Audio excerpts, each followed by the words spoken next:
What is the difference between just quitting a game and rage quitting? In my opinion, the formula for concluding a successful rage quit has taken place is the speed at which said player exits the game and the ferocity the buttons are pressed with. They are pushed into the controller with more force than a hydraulic press. They're coming out of the backside of the controller by the time you're back in the lobby. But let's not forget the other form of rage quitting, which in fact indicates an even higher level of anger, dashboarding or turning off the console completely. That's when you've gone full tilt, literally tilting over to switch the thing off before you burst a blood vessel.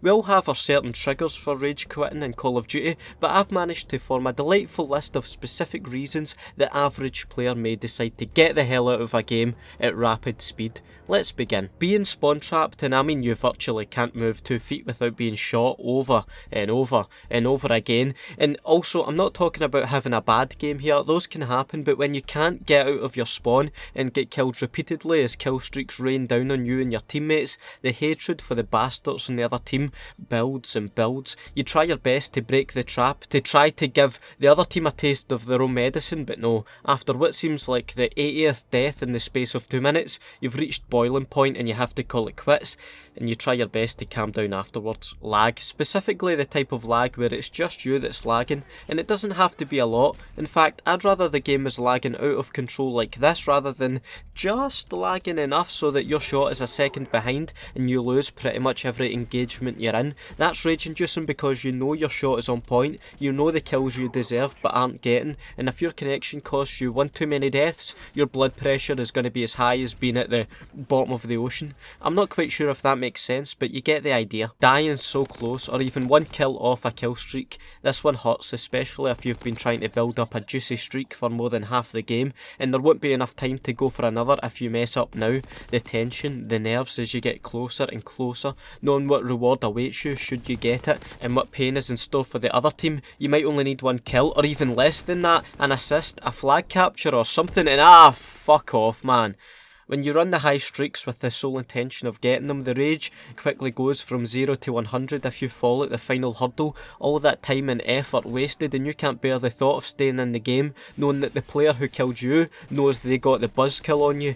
Get as far away from that as possible. This one's for all you dedicated snipers out there. Getting constant hit markers is a worthy candidate for a rage quit. You sometimes get those games where practically every shot you connect rewards you with a you'll be an absolute marksman with your shots and receive nothing for the effort, quickscoping like something out of a 2010 Optic montage, but it doesn't matter because you've got no kills to show for it. If hitmarker montages were a thing, you'd be getting 1 million views minimum. In fact, I bet they are a thing. Oh, they are a thing, okay. It's all the more insulting when you are trying to do a bit of aggressive sniping, because most of the time, a hitmarker for you means your death is gonna follow closely behind, and a rage quit is even closer behind that. You're that fuming that you ironically check if you even had stopping power on and realise you didn't the whole time.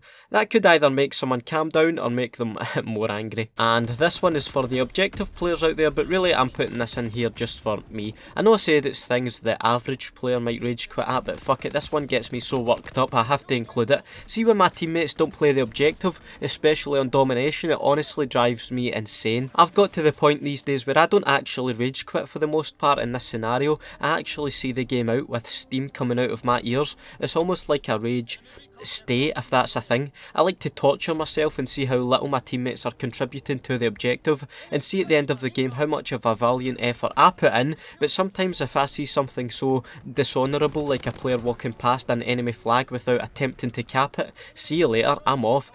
But most likely I'll be thrusted back into the same game I've just left, increasing my rage tenfold. Ugh. God have mercy. Last but certainly not least, repeatedly dying to explosives such as noob tubes and claymores. You can repeatedly die in fair gunfights without so much of a shake of the head. It's no big deal, you were just outclassed, but there's nothing classy about being blown up 4 or 5 times in a row to explosives. In fact, I'd go as far to say that I would rather go up against a team of noob tubers than a team taking the piss with claymores. At least you know the noob tubers have to reload and you have a good idea of where you're being shot from, but when you're faced with a claymore at every turn, it's quite irritating. It just slows the game down to a standstill and hinders any possibility of an entertaining game for those who like to rush and flank. Click, die, click, die. Is there a chance that it's you? Maybe you should be checking your corners more or taking it easy? Hell no, show your resentment for the other team by leaving that absolute minefield of a game. I better end off the list there before I rage quit this video. Be sure to leave a like and let me know your rage quit inducing moments in the comments, and also I have to show a bit of love to the notification squad. If you'd like to join the squad like these two, all you have to do is hit that wee bell icon when you subscribe to the channel. Have a nice day and I'll see you in the next video. Bye.